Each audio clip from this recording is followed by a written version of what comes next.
Hi everyone, Jai Hind, Jai Bharat, Jai Mother. This is my YouTube channel Merchant Navy DECODED. I welcome one of the senior most people in the maritime fraternity who has done a lot for the maritime industry, especially for Indians out here. Captain Pradeep Correa. Thank you, sir. Thank you for the sir आप please मुझे महकमा में बोलिए sir मुझे कहते before even starting the video ऐसा लग रहा है जैसे कॉफी विद करण पे मैं आया हूं I want coffee with Karan. Because I'm sitting with a very important person, so I'm happy to be here. Sir, I'll be very honest. When your team contacted me from Seven Elements, मैंने उनको बोला जब मुझे पता चला कि that I'll be getting a chance to meet you, because years back in 2017 when I was just starting with JMD Academy, I went to Great Eastern. I wanted to contact you, but I could not do that time. So when I came to know that I will be meeting Captain Pradeep Correa, and I have heard about you a lot, sir. So I wanted, मैंने बोला मैं आऊँगा, and that was the reason that I came over here. And sir, this video is not for me personally, but for all you guys out there in the maritime industry to learn कि यार decades of experience in the shipping industry, someone who was there to start a maritime training institute, help it build, then move on, and shipping industry में मैंने बहुत कुछ देखा for 4 decades he's been there. So let us know his journey and learn from that. And see, shipping is not just about sailing. Sir ने sailing भी छोड़ी, shipping industry में रह के बहुत कुछ किया है. तो जय माता दी करते हैं. Sir. Thank you, sir. Thank you. Sir, my first question to you is, sir, let us know about your family background first. Why did you choose merchant navy as a career? That to 4 to 5 decades back. Okay, let's go with that. Okay, I schooled in Bombay Boys School in Don Bosco, and Don Bosco did produce a lot of boys who went to different careers. In those days, the career options were medicine, engineering, or joining merchant navy, which was the choice when you didn't get into these best two. And with that, this choice, I decided to join the merchant navy. One is my older brother who joined the shipping corporation of India. He's 2 years older than me. He joined the SCI Academy through the entrance test at that time. And I found him it was nice. He was in uniform, joining ships on. And those days, going abroad was always a thrill. And as we went in time, I said I too must try and make an attempt at the entrance of Shipping Corporation of India. Those days I did entrance test and interview. And I made it to that. And they had an academy before they started the MTI Hawaii in Correa, so I went and joined the academy. And from then I joined the different types of ships they placed on. It was enjoyable in those days joining shipping. Great fun going through ports and all that. So I think it was a good call I took at that time, considering this was the option available. I think I'm very happy by doing that. Sir, so in SCI you sailed till the rank of second mates. Then you shifted. Which I'll tell you what happened when I passed on in SCI. Because SCI had the shipping industry is like the stock market, it goes up and down. And the shipping industry is also, if you watch the freight rates, it just can vary and it could put companies in bankruptcy if they don't take the right call. So I joined shipping in 79 when shipping was doing pretty well. But in a matter of 4-5 years, I think shipping started going down. SCI, with their foresight of thinking that shipping would last best forever, started infusing a lot. There were the Rajendra cadets and SCI cadets, both coming in together. So we were as much as about 115 number a year. And they built cadet ships too. About 12 cadet ships were built, which 10 cadets could stay on ship, or 12 cadets, there was no crew, and they were this. Later on, that thing fell off because I think unions had an issue and too many surplus. In 84, when I passed out, there was huge surplus. I mean, there were problems to get back to a ship and all that. So then I had to look for something abroad. My father was also,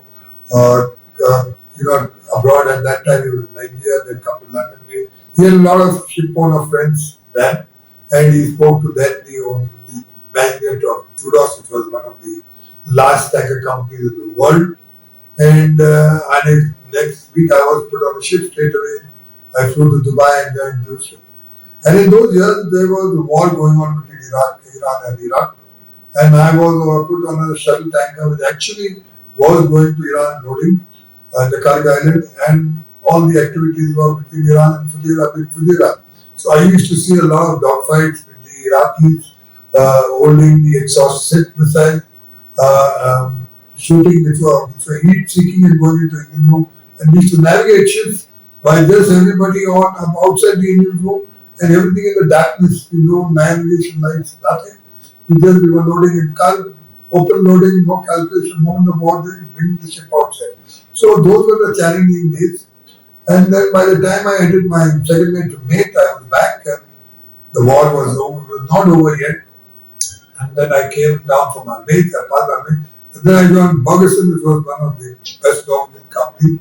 And I joined one of the first Indians to join the VLCC as a first officer, went.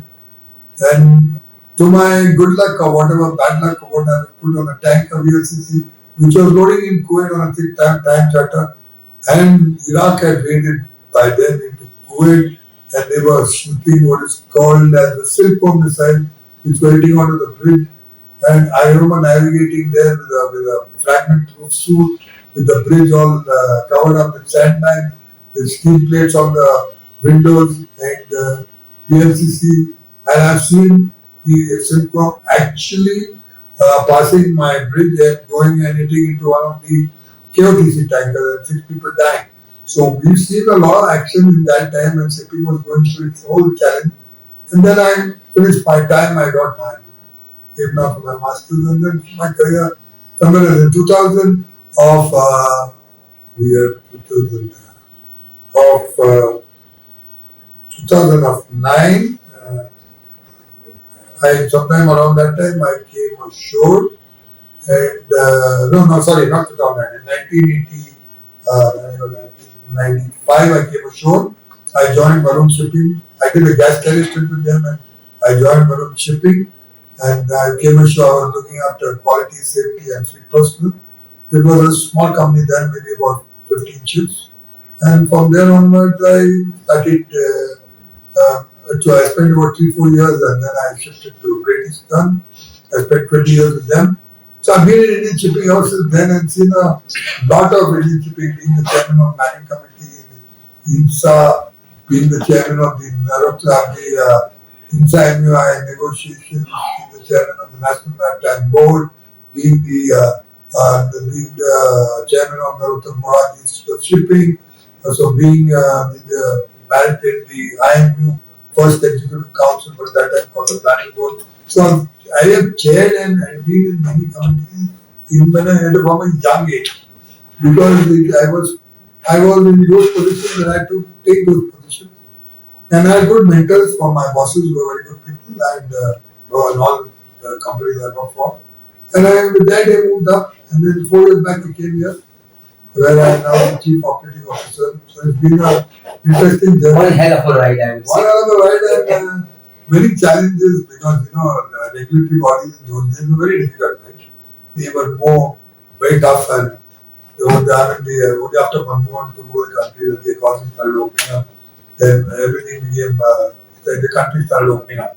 But in our younger days, it was a lot of challenges, a lot of beauty to go. So, sir, today, these youngsters out there whom you are ready to help today, whom you have helped actually when you started the Great Eastern Maritime Training, you are part of that team who started the Great Eastern Maritime Training Institute, sir. So, you also suffered with the waiting period. Today, so many youngsters out there are suffering with the waiting period as well. Sir, my question is, but again, I'll go up years back, sir. Why did you quit sailing? Like, for me, it was more of a family reason. What about you, sir? Same family reason, not because I think I lost my mother young. There was nobody to look after my dad, so I came ashore the first time. My father wanted and I came. So from then I have been ashore and you have to compromise when you're ashore. The families have to compromise, no more all the fancy salaries you get because they're onshore salaries and you have to learn to live with it.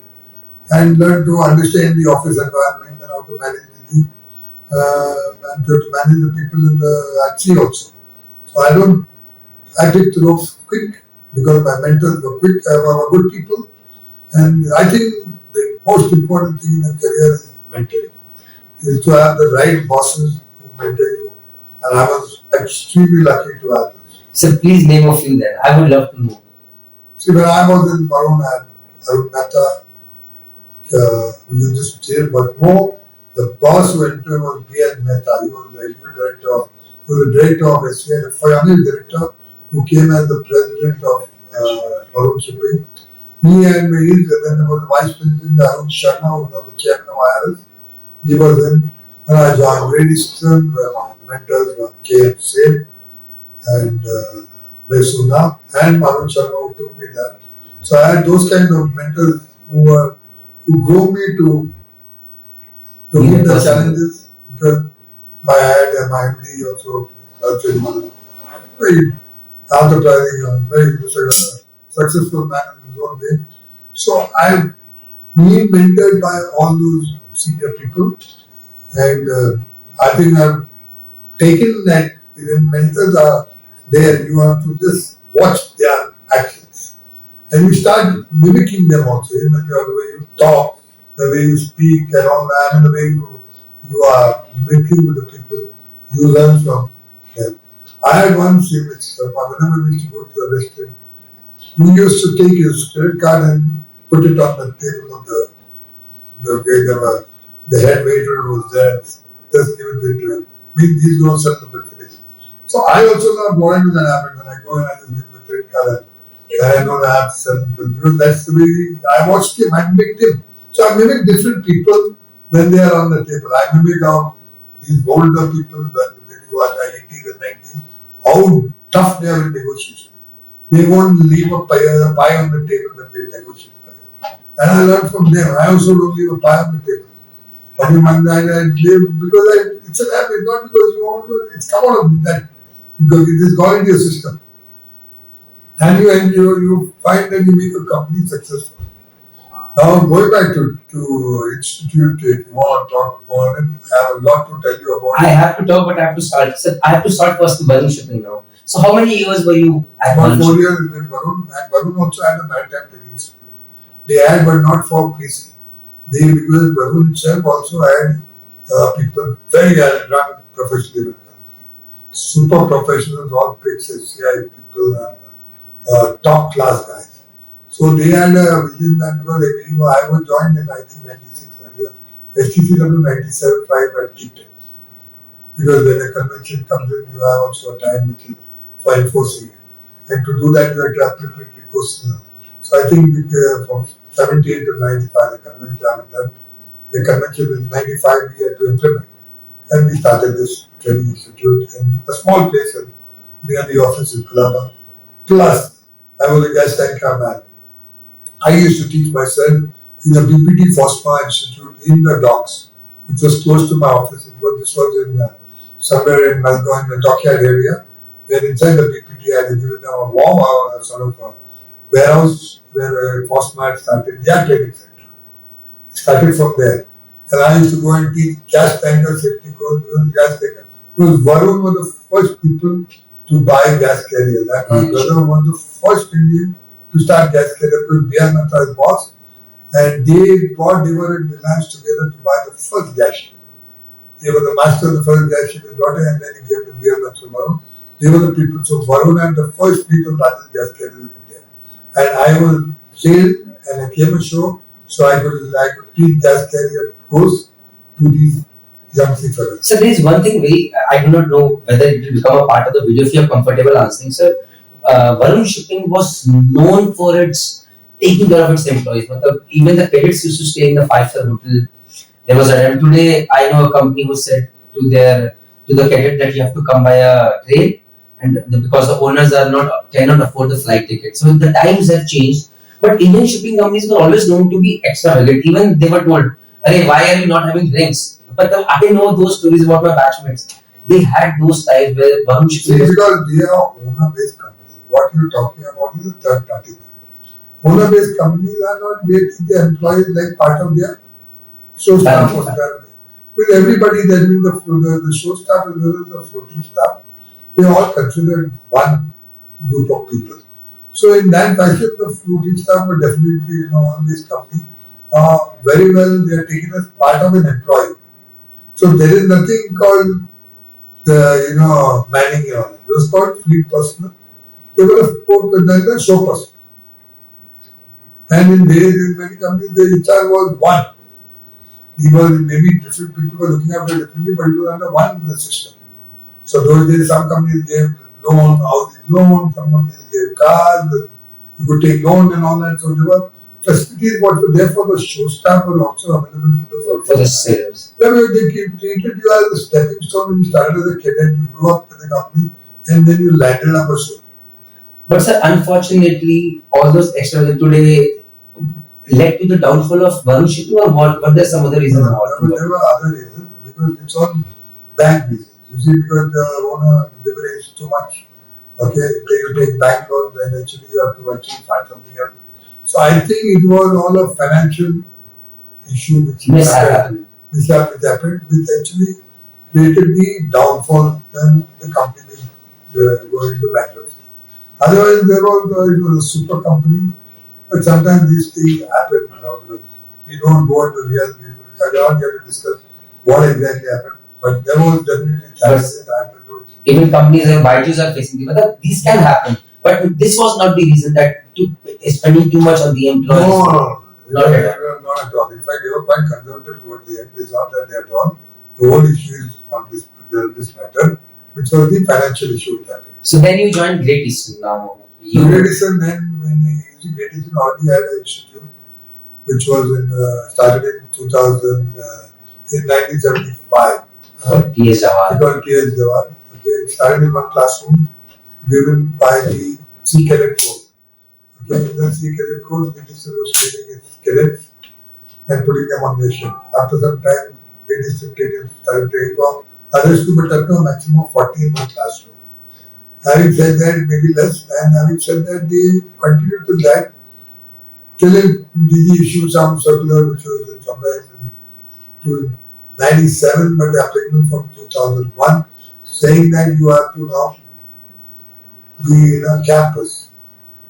Minimum acres in Bombay is 5 acres, and outside Bombay was 10 acres, so you have to have a campus. At that time also tonnage tax kicked in 2006 of 2001 January 2004 tonnage tax, where training commitment had to be fulfilled. There was an obligation for 1 is to every 10 in the safe planning, that means every 3 training per ship.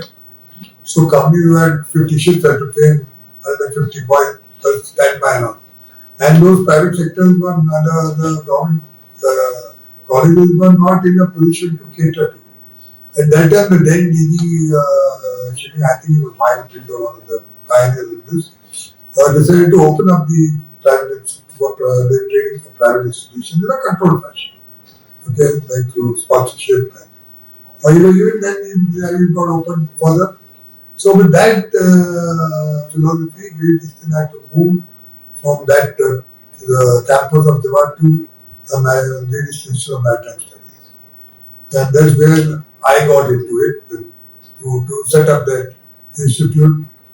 And we had our own challenges with that because the interview can go on to the whole day. I don't want to spend on the time to explain to you, but I can sit with you privately.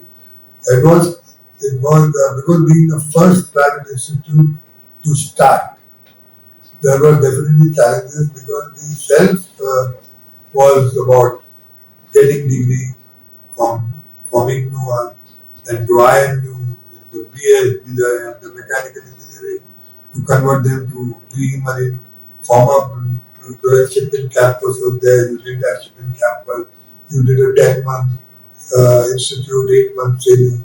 So all these ETO had not started. In fact, we were training ETOs and then we made it to DG course. We were training here, so that's how the ETO started. There was no structure when I convinced DG board to start.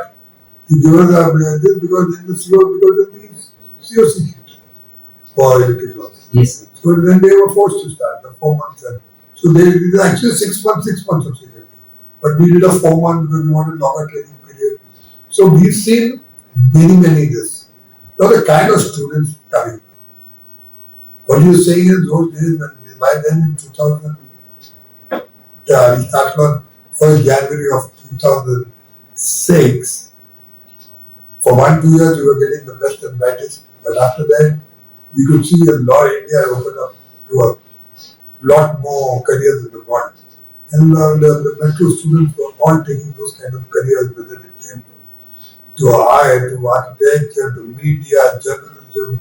If they're not so bright, and then the brighter guys, they were also the IIT, IIM, opening more number of campuses. And then the law school, and then the CLAT came in. That was not there, but people started choosing alternate careers, at least in the metro cities. So we were not able to get the best out of this. We went to tier 1, tier 2, to tier 2, tier 3 cities. And there we were getting a lot of economic background challenges there. So I remember tying up with the banks. The banks were wondering what is all this money, they had to give them DD and to speak to them. I met the chairman of the State Bank of India. I told him this is a career for them and all that. And then in Chidambaram, Congress government many years back, they had created a scheme of 50,000 crores for the boys to take loan and start their career. So they have to 4 lakhs was no 4 lakhs. So we were putting boys in that and you were having boys who were rickshaw drivers children, farmers children, and all that kind of kids from all backward societies. The point was that then it was giving them a good career. A lot of foreign companies opening to India. We were tying up, we were creating careers for these kids. The tragedy was that these boys took all the loan, rather than crores. I'm saying maybe 10, 20, 30, 40 people. Crores of rupees they took the loan. Never bothered to pay back also. They thought it was like farmer loans, just given and they made fantastic, all earning chief officer, earning maybe $8,000 when we are having very good salary, but they still had the loan account to be paid, which they never paid. Then the bank started going after them, finding out where they are.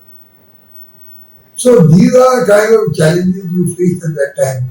When we started deducting from their salary to make sure that we are the company, but there were other companies where they go to foreign companies were difficult. Now with e-governance and in place, they can track with the RPSL system, they can track where the officer is gone. So if the bank really wants to follow up, now they'll have to go after all that. But we expect people to, so that the next generation can come. I think now it's all this has been there. We have to get the more younger generation to come in. It's a good career for these people who have from the tier 2, tier 3. Especially, sir. They can make a real good career. They should join good institutes where they have placements, tie-ups, they have got good grounding. And let me tell you, there is an acute shortage. You see the Jury report now, 9%, 10% shortage. There are about 250,000 people on the same down the street. There is a huge potential for India. We have to grab it, we have to produce the best and put the best. And then there is one thing, they come from tier 2, tier 3, they come unpolished, they are farmers' children there. But you can build up on them in the institute itself by polishing them, training them, grooming them, and making them fine with them. Sir, acute shortage of good people, I would say. Right now, I completely agree. Merchant Navy is facing a problem of getting good officers, good people. The simple reason is, sir, that today IIT exam is given by 9 to 10 lakh people. NEET exam is given by 18 lakh people, 18, 23 lakh people. How many people after class 12 give Merchant Navy exam? For IMUCET, 25,000 people. No, that is maybe the 25,000 people that they had there. Because the younger generation don't want to be separated from so many months away from their families and they live a new, their millennial life is a different life. So new millennium are different people. Sir, metro cities know that. But even when I go to today to tier 2, tier 3, they haven't heard about Merchant Navy. Let me tell you very frankly, today everything is available on the net. Everybody is in the village also. But I think there are big challenges, problems, they have to live away. And there is the Gen Next has these challenges in Europe. Why India and why all these countries are providing this kind of seafarers? Because in the Western world they don't go to sea. Agreed. जो भूखे हैं वही merchant navy join करते हैं. So this is, but I'm saying 25,000 of them doing the best at least we are looking from the employment point of view. Agreed, sir. It is giving them employment boss and with a decent living.